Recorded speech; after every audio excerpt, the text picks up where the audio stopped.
la persona que va a exponer? Supongo que yo.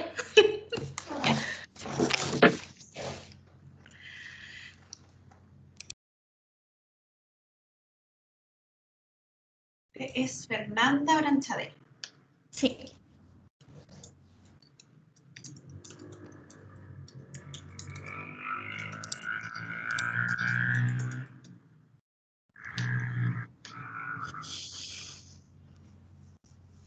¿Sabe compartir?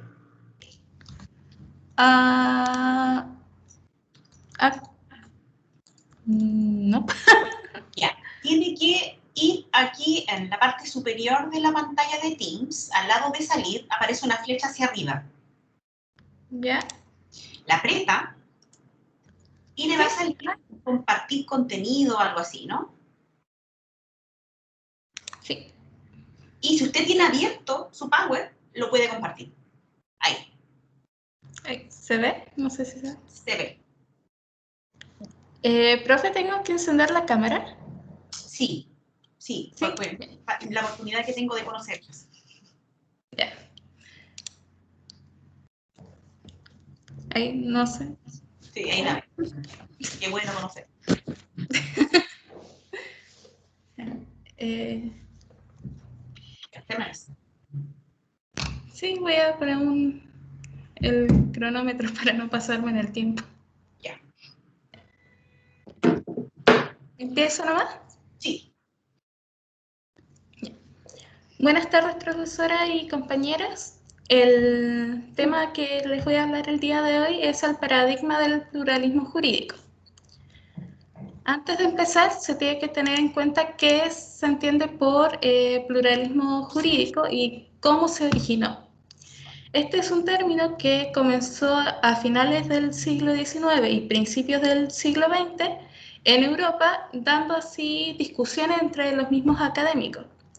Este término surge como un movimiento antipositivista para demostrar el descontento del derecho estatal, siendo una objeción hacia el centralismo y el exclusivismo estatal. Al mismo tiempo, los argumentos que dan quienes están a favor de este movimiento se remota a los siglos XII y XIII, en donde existía más de un ordenamiento jurídico en un mismo sector, ya que existía, por ejemplo, lo que era la jurisdicción eclesiástica, los tribunales de cristiandad, diversas jurisdicciones laicas, la justicia señorial, la justicia del rey, etc. Con la aparición de la globalización, el pluralismo jurídico ha vuelto a tomar fuerza para explicar la variedad que existe de ordenamientos en un mismo territorio. Ahora, dentro de un punto de vista de los derechos indígenas, la estructura normativa que posee el derecho positivo formal no es eficaz, y de hecho el profesor Walkmer, y aquí pido disculpas por escribir mal el nombre, señala que, y cito, los modelos culturales y normativos que justificaron el mundo de la vida, los organismos sociales y los criterios científicos se volvieron insatisfactorios y limitados. Esto vuelve a poner en la mesa lo que es el pluralismo jurídico, ya que también señala el profesor Walkmer que se necesita un marco de emancipación para el derecho en Latinoamérica. También señala que se debe reconocer y legitimar los derechos de manera extra e infraestatales engendradas por carencias y necesidades provenientes de nuevos actores sociales y de captar las representaciones legales de sociedad emergente marcadas por estructuras de igualdades precarias y pulverizadas por espacios de conflictos permanentes. En consecuencia, el derecho positivo no reconoce de manera concreta lo que es el que existan más ordenamientos jurídicos en los países de América Latina. ¿Ya? Y es por esto que para muchos que exista el pluralismo jurídico es la mejor manera para que estos sean reconocidos en las constituciones de los países. Sin embargo, y se debe tomar en cuenta que el que exista el pluralismo jurídico no lleva a que exista una negación o se minimice el derecho estatal. Más bien busca de que ambos puedan convivir de manera conjunta, por así decirlo. En cuanto a las constituciones que han implementado el pluralismo jurídico, la mayor parte de América Latina ha incluido el pluralismo jurídico en sus constituciones, debido a que la mayoría ha reconocido lo que es el convenio 169 de la OIT. Sin embargo, hay dos constituciones que destacan principalmente, que es la Constitución de Ecuador y la Constitución de Bolivia. La Constitución de Ecuador se considera una constitución ecológica, mientras que la de Bolivia establece un Estado plurinacional e igualitario. El líder quechua, en cuanto a Ecuador, que no encontré el nombre, hace un análisis del pluralismo jurídico y dice que es grato ver cómo ha avanzado de manera tan rápida en cuanto a los reconocimientos de los mismos dentro de los ordenamientos jurídicos de cada país. Sin embargo, y señala las falencias que hay en Ecuador, y es que la Administración de Justicia pretende una igualdad que atenta contra la misma institucionalidad. Esto hace referencia a que todavía hay un cierto margen de desigualdad entre las comunidades indígenas y las personas que se adhieren mejor, por así decirlo, a la sociedad de Ecuador. En cambio, Bolivia, en su constitución del 2009, señala explícitamente en su artículo primero, y cito, que Bolivia se constituye en un Estado unitario, social de derecho, plurinacional, comunitario, libre, independiente, soberano, democrático, intercultural, descentralizado y con autonomía. Bolivia se funda en la pluralidad y el pluralismo político, económico, jurídico, cultural y lingüístico dentro del proceso integrador del país. Al igual que Ecuador, Bolivia reconoce a los pueblos indígenas y reconoce que existe una diversidad de culturas, de creencias, de costumbres, y de hecho eso lo ha mantenido en los artículos siguientes de su constitución. De hecho, en el mismo artículo 5, numeral 1, nombra todas las lenguas que son reconocidas en la Constitución, que son todas las lenguas indígenas, además de la castellana. A partir de este análisis, se puede ver que en América Latina sigue habiendo un gran crecimiento del pluralismo jurídico en conjunto con el reconocimiento de los pueblos indígenas, ¿ya? Y se logra una mejor concepción postmoderna de lo que es el derecho positivo. A pesar de esto, igual sigue habiendo ciertas desigualdades en los tratos de las comunidades indígenas con los gobiernos de cada país, haciendo de que no se cumplan al 100% lo estipulado, lo reconocido, o incluso el mismo trato hacia las personas, por lo que igual las comunidades han seguido en la lucha del reconocimiento, de que se les permita poder desempeñarse o poder desenvolverse de manera más libre en cuanto a su cultura, sin los perjuicios de que estos puedan traer. Después de todo esto, se nos plantea qué es lo que pasa en Chile. En Chile se puede ver dos vertientes. La primera existe en un estado de más de un pueblo o nación, presentado en una sola nación, y aquí mismo reconocen al pueblo de Rapa Nui, Mapuche, Aymara, entre otros. Y la segunda vertiente hace relación con la inmigración en nuestro país, que se ha visto en aumento desde hace varios años.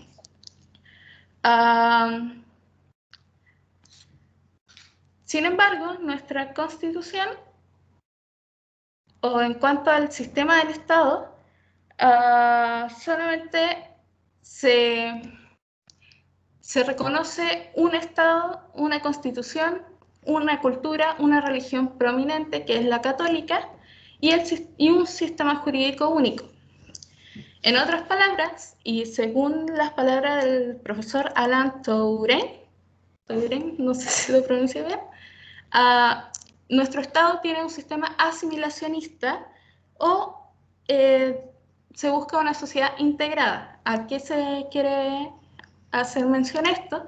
Es que busca que los demás se adecúen a nuestra cultura, a nuestros estados, a nuestra identidad, y no nosotros adaptarnos o dejar que ellos igual se puedan identificar con su propia cultura.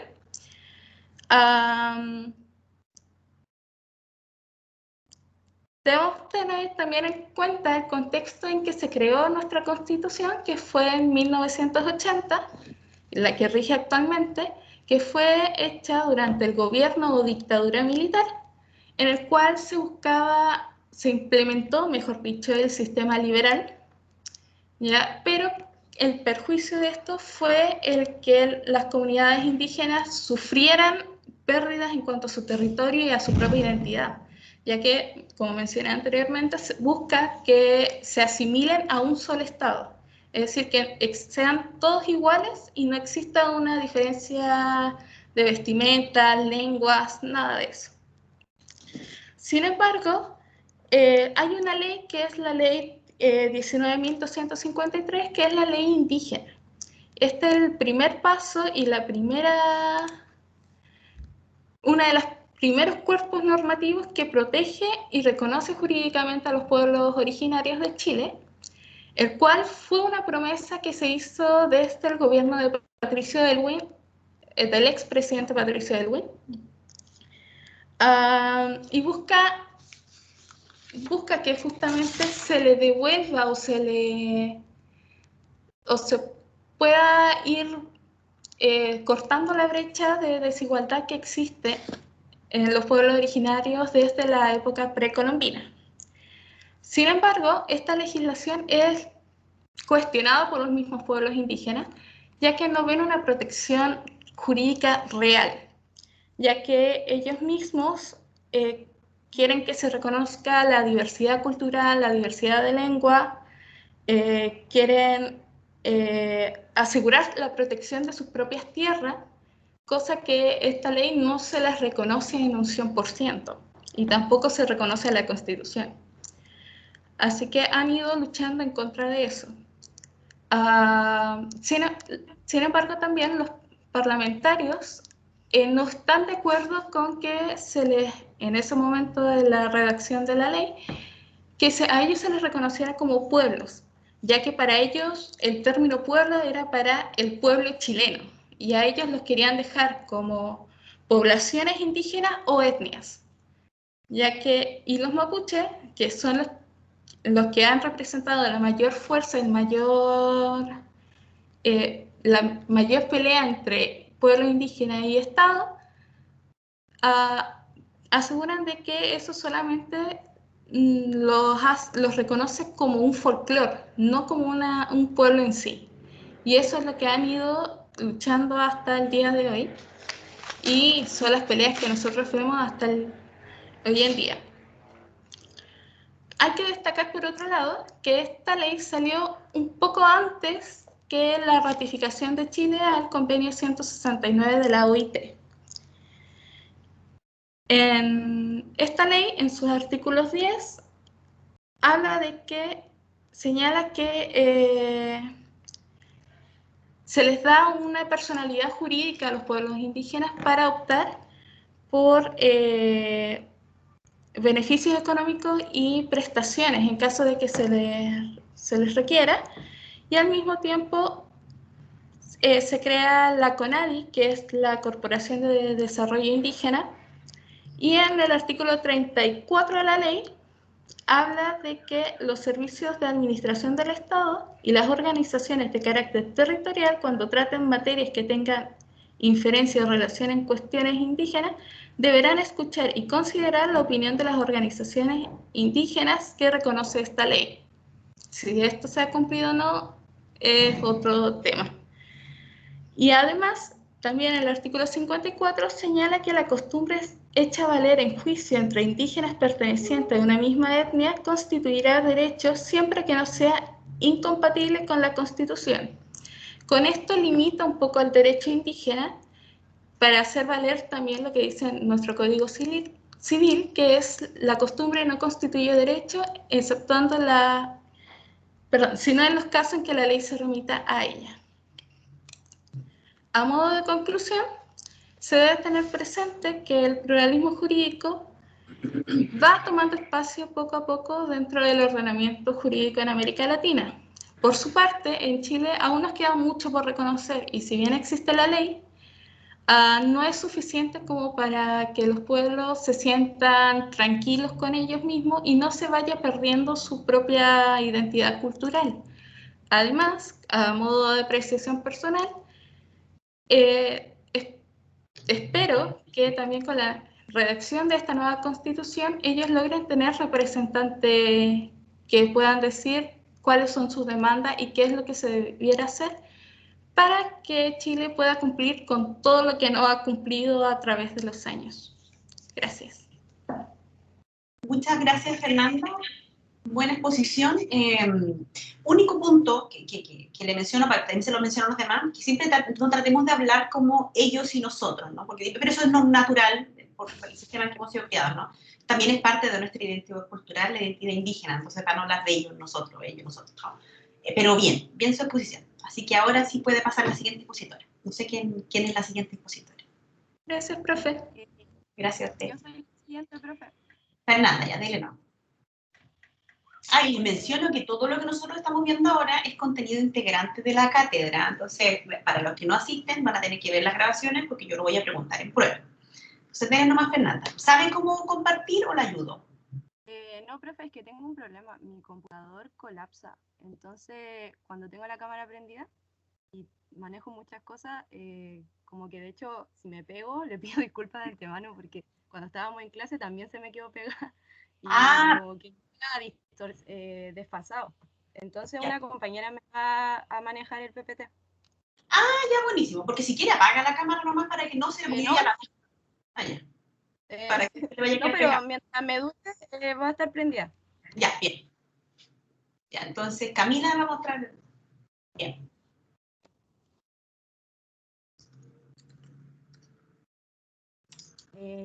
Parto nomás, profe, ¿no? Sí, denle nomás. Buenas tardes, profesoras y compañeras presentes.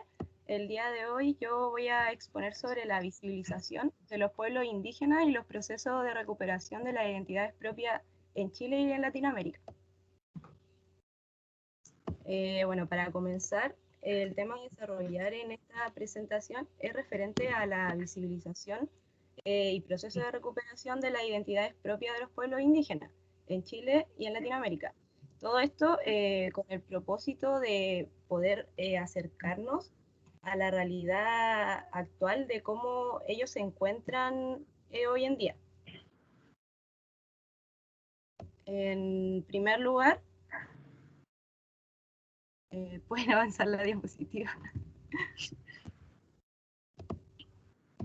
Ahí sí. En primer lugar, voy a hablar sobre la visibilización de los pueblos en Chile. En la actualidad en nuestro país existen muy pocas formas de visibilización de nuestros pueblos indígenas. Todo esto debido a que a lo largo de la historia no se han podido considerar como parte de nuestra constitucionalidad. Siendo así, los principales perjudicados, muchas veces vulnerados en sus derechos y en muchos casos también menospreciados.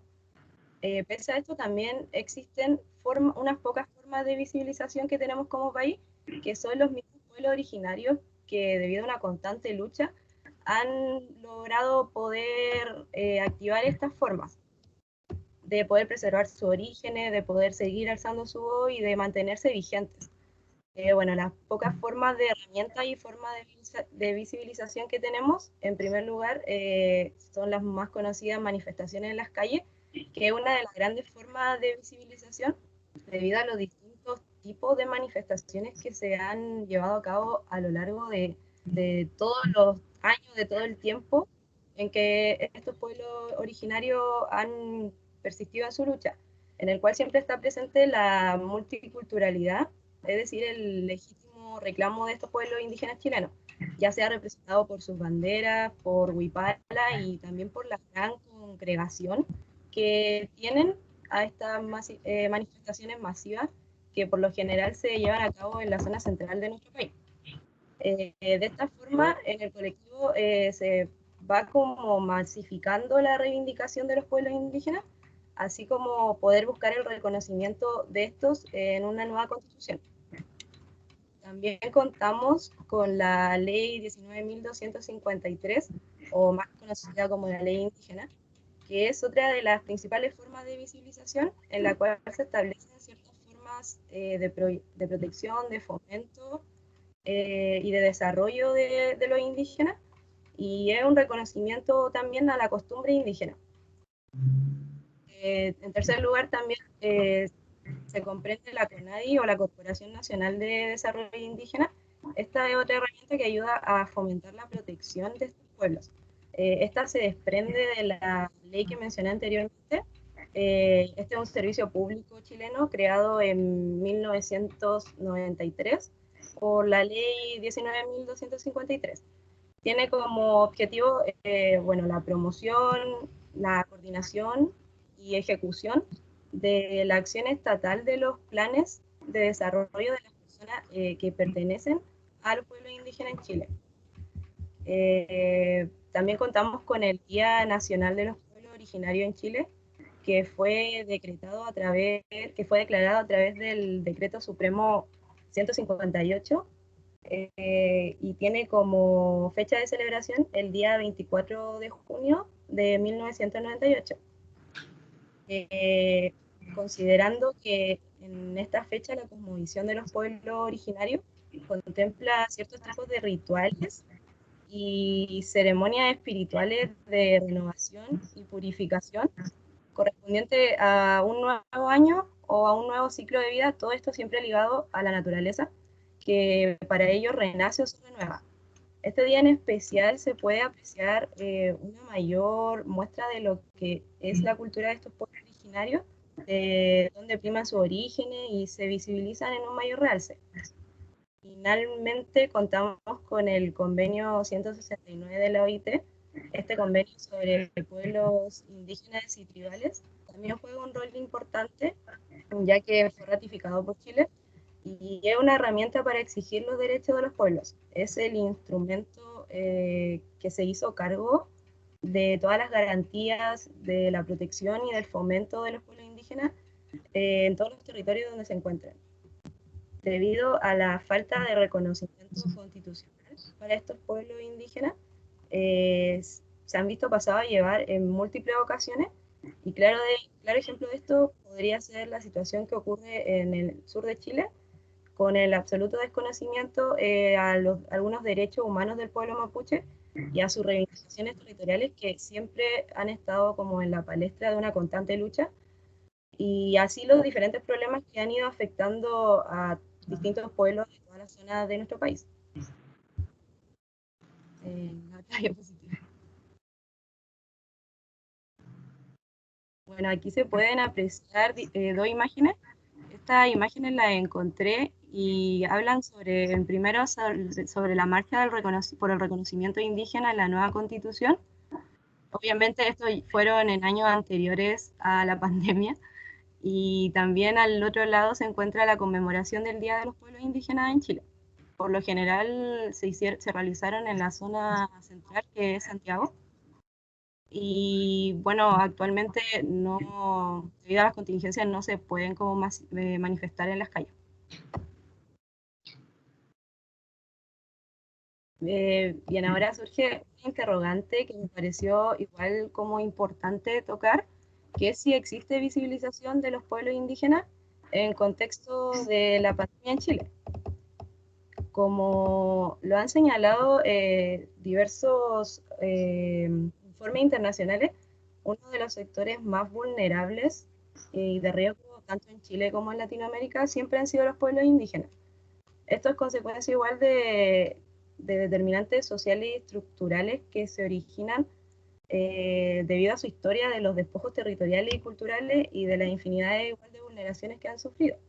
Ahora bien, centrándonos en Chile y en el contexto de una pandemia no solo nacional sino mundial, no se cuenta con una información desagregada sobre los contagios ni las políticas pertinentes sobre la situación en la que se encuentran estos pueblos indígenas, a pesar de que múltiples organismos internacionales han tratado de darnos como recomendaciones, como que no la hemos tomado tanto en cuenta.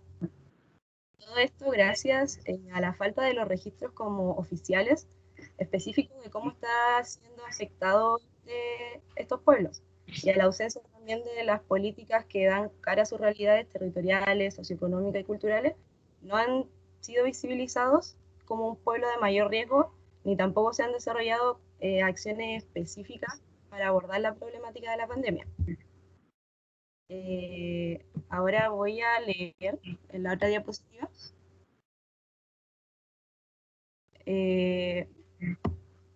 La Natalia Nacañuan, que es la directora del Instituto de Estudios Indígenas e Interculturales de la Universidad de la Frontera e investigadora adjunta del Centro de Estudios Interculturales e Indígenas. Ella nos señala en cuanto a todo este contexto de pandemia y los pueblos indígenas, que no hay estadísticas oficiales y además las medidas que hemos visto son de corte bastante urbano.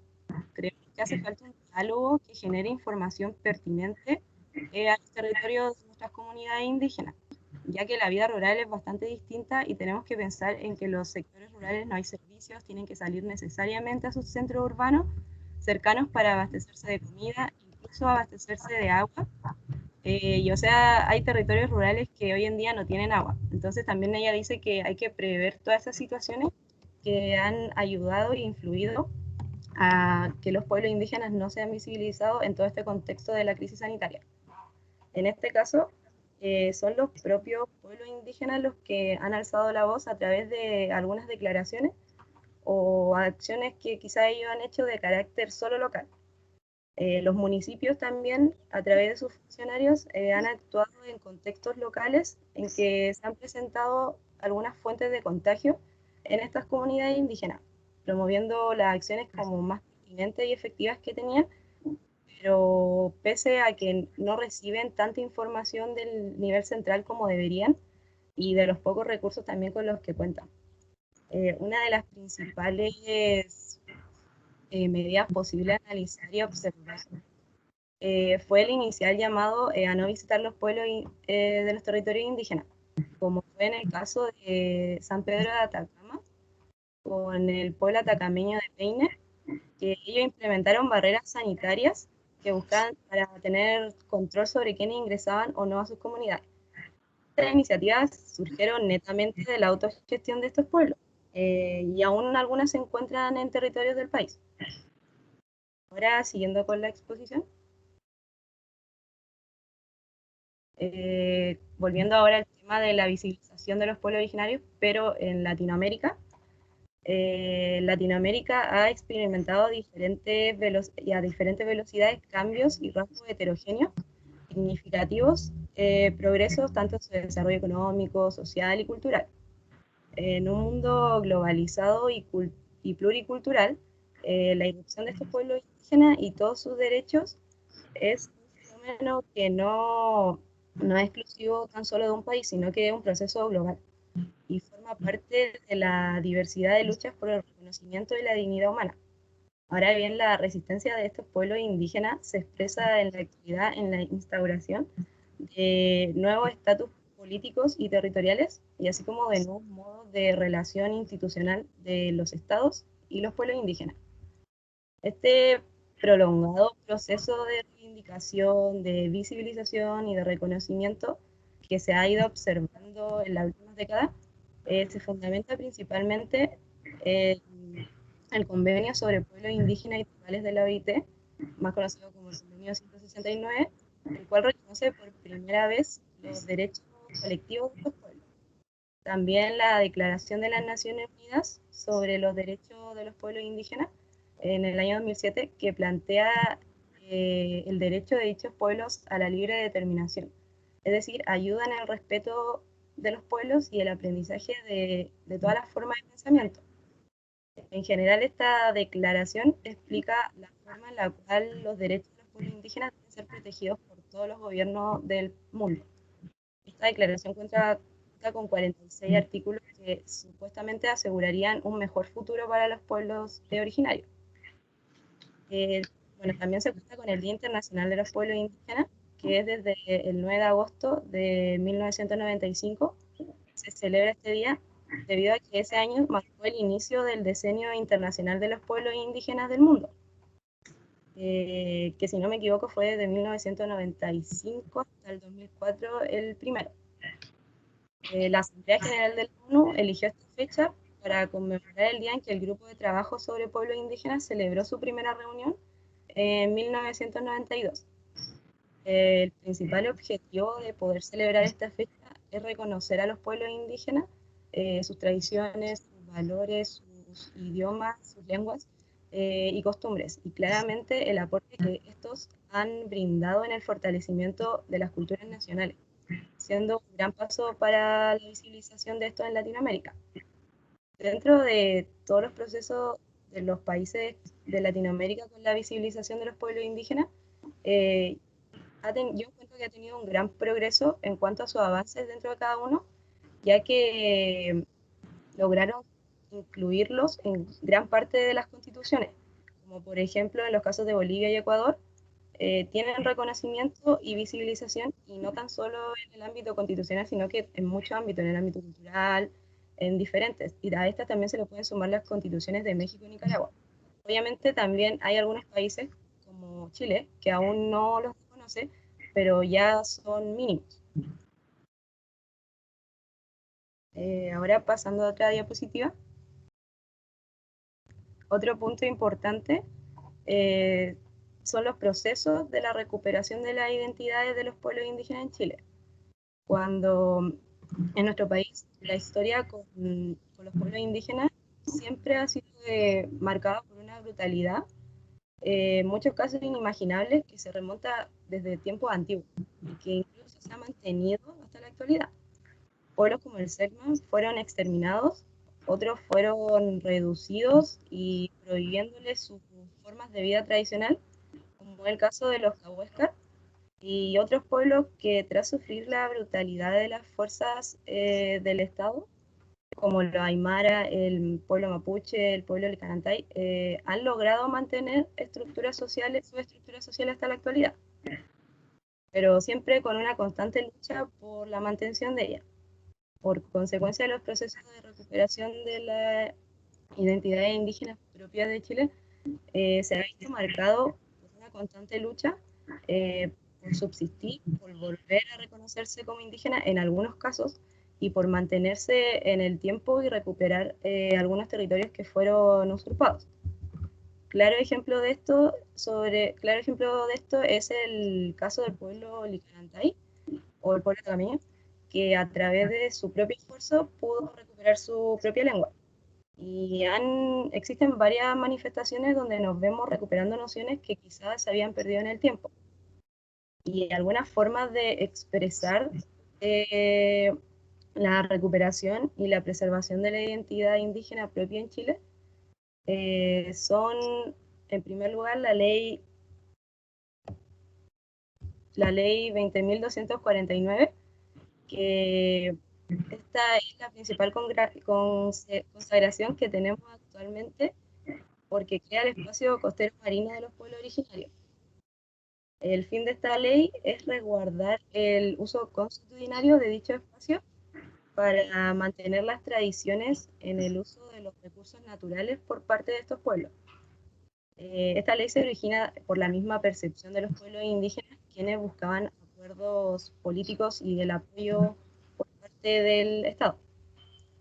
También tenemos la preservación de las lenguas indígenas. En el año 2019 fue proclamado como el Año Internacional de las Lenguas Indígenas por la UNESCO. Y este importante evento abrió un debate en torno a las medidas que debe efectuar nuestro Estado en cuanto a quizá aumentar la protección de los pueblos originarios y el rol que juega la producción del conocimiento y la literatura indígena, como acciones efectivas de la revitalización y la preservación cultural. En la actualidad, a lo largo de Chile, en algunas escuelas y universidades se imparten cursos sobre lenguas originarias de algunos pueblos. Claramente no es suficiente porque podríamos seguir aumentando la protección y masificar también el volver quizás a aprender lenguas de los distintos pueblos originarios que tenemos a lo largo de Chile. También contamos con el Fondo de Cultura y Educación Indígena, creado en 1995. Este es el encargado de coordinar, planificar y ejecutar distintos programas para promocionar la preservación y la valoración de las culturas. Y finalmente tenemos también la Ley 21.045, que crea el Ministerio de las Culturas, las Artes y el Patrimonio, y está regido por los principios de la diversidad cultural, la democracia y la participación, y también el reconocimiento cultural de los pueblos indígenas. También el respeto a la libertad de la creación y la valoración social, y además el reconocimiento de las culturas territoriales. Ya para ir finalizando, en la próxima diapositiva, bueno, aquí también se pueden apreciar distintas marchas. Todo esto, vuelvo a recalcar, antes de la pandemia, de mujeres de pueblo originario de Santiago de Chile, marcha en honor a la resistencia mapuche, que es uno de los pueblos que más se ha como mostrado y visibilizado, al igual que el pueblo aymara. Ahora sí, en la otra diapositiva, la última. Ya para ir finalizando, hablaré un poquito sobre el proceso de recuperación de las identidades indígenas en Latinoamérica. Bueno, como he mencionado a lo largo de toda la exposición, existe una gran variedad de pueblos originarios en Latinoamérica, quienes por bastante tiempo han estado en la mira debido a las manifestaciones que han realizado y a la recuperación de derechos y identidad propia. La reencarnación internacional que tiene el sujeto indígena como actor político es resultado a las distintas movilizaciones que se vienen surgiendo desde muchos años atrás, desde los años 70, de las organizaciones apoyadas por la ONG de la Defensa de los Derechos Humanos y el Alto Comisionado para los Derechos Humanos de las Naciones Unidas, que contribuye como a la reemergencia de estos pueblos. Bueno, yo aquí expresé el término emergencia indígena en América Latina, que se refiere a que los indígenas han permanecido silenciosos y olvidados durante décadas, y que irrumpen con sus antiguas identidades cuando pareciera que se aproxima la modernidad. Por esto que la gran forma que toma la reivindicación de la cultura indígena hoy en la actualidad, igual se ejecuta de forma distinta, por obvias razones, dependiendo de cada estado. Pero todo esto en el marco de la globalización, que juega un rol importante.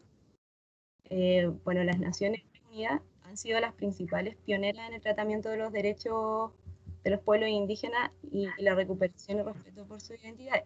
Desde la creación del grupo de trabajo sobre pueblos indígenas, que ha desarrollado amplias actividades y políticas como parte de su agenda, contamos con el establecimiento del Foro Permanente para las Cuestiones Indígenas y así también con la designación de un relator sobre los derechos de los indígenas, y con la creación del mecanismo de expertos sobre los derechos de los pueblos indígenas en el año 2007. Ya como a medida de conclusión, yo creo que se puede apreciar que como país aún nos falta bastante camino que recorrer para darle la verdadera importancia que merecen nuestros pueblos indígenas, sin desmerecer obviamente los avances en cuanto a las leyes, a las instituciones y a las luchas que se han ganado y que se han logrado para darles un cierto grado de reconocimiento. Pero hasta que no sean reconocidos en la Constitución como tal, debemos seguir manifestándonos y luchando para que estos puedan surgir. Y en el ámbito internacional encuentro que sí ha existido un gran avance en cuanto al desarrollo, la protección, el fomento y el reconocimiento de los pueblos indígenas. Pensé que quizá en algunos países, como el nuestro, aún faltan desarrollo de los pueblos indígenas porque aún no han sido reconocidos, pero son en mínimas cantidades. Entonces siento que igual se puede seguir mejorando. Gracias. Muy bien, Fernanda. Una cosa, sí, pasa de que dentro de lo que yo estuve investigando en algún momento, que tiene que ver con lo que usted hablaba de los avances que se han hecho en derecho internacional, son muchos y son muchos más de lo que han hecho los estados nacionales y ha sido el fundamento para que los estados nacionales traten de como reglamentar o alinear sus reglamentos internos con estos estándares internacionales. Pero estos estándares internacionales, en general, cuando uno revisa las discusiones en la Organización de Naciones Unidas, han nacido por la presión de los mismos pueblos indígenas, que han estado constantemente exigiendo participar, exigiendo tener un representante, exigiendo tener este comité de expertos, exigiendo no solamente ser escuchados en la discusión que se da en la Organización de Naciones Unidas, sino tener voz y voto. Entonces, porque es algo que también está como un poco oculto de la discusión de organizaciones de Naciones Unidas, y es así como muchas veces cuando salen estos instrumentos de carácter internacional que sacan los estados nacionales de garantía, protección, fomento de pueblos indígenas, de forma paralela sacaban declaraciones de los pueblos indígenas latinoamericanos como la declaración de Carioca, entre otras, donde los pueblos indígenas sacan sus propios instrumentos paralelos y los instrumentos internacionales tienen origen y participación súper activa de los pueblos indígenas, que es algo que nosotros como que no sabemos o desconocemos. Ya, por el tiempo que me queda, no tengo tiempo para la tercera y cuarta expositora, porque las dos primeras expositoras ocuparon un poco más de tiempo del que teníamos considerado. Entonces, las posibilidades que nos quedan son que después del receso, las dos personas que quedan pendientes diserten el día lunes. ¿Se entiende la fecha? Saben que la próxima semana tenemos receso, ¿verdad? Sí, profe. Sí, profe. Ya, entonces, en el caso de Rocío Cosi, que sé que le tocaba ahora y no me acuerdo qué más le tocaba ahora, les tocaría disertar el día lunes. Sí, no habría problema por mi parte. De la semana siguiente, no la de receso. El lunes, ¿qué fecha es el lunes? Lunes... Sería ¿El lunes 17? de receso, lunes 17. Ah, ya. Ya, sí, yo no tengo problema tampoco. Porque si no... Sí, tampoco tendría problema. Porque si no, tendría que ser como durante esta semana fijar una fecha especial. Entonces, si es así, ustedes me hablan por chat y lo solucionamos. Pero yo creo que podría ser el 17, salvo que tenga choque con alguna otra evaluación. Así que felicito a las expositoras del día de hoy. Las dejé que ocuparan un poquito más de tiempo, que quería que trabajaran un poco más las ideas, porque son ideas importantes. Así que me parece bien, una muy buena experiencia, como una primera experiencia. Y qué bueno que contó con la solidaridad de su compañera Fernanda, que la pudo ayudar Camila en la exposición. Así que muy bien, así que me quedo entusiasmada de lo que viene para la semana subsiguiente, que tengan una buena semana de descanso o de receso. Así que nos vemos, un gusto verlas como siempre. Chao. Chao, profe, que le vaya bien. Hasta luego, profesora. Muchas gracias, chao.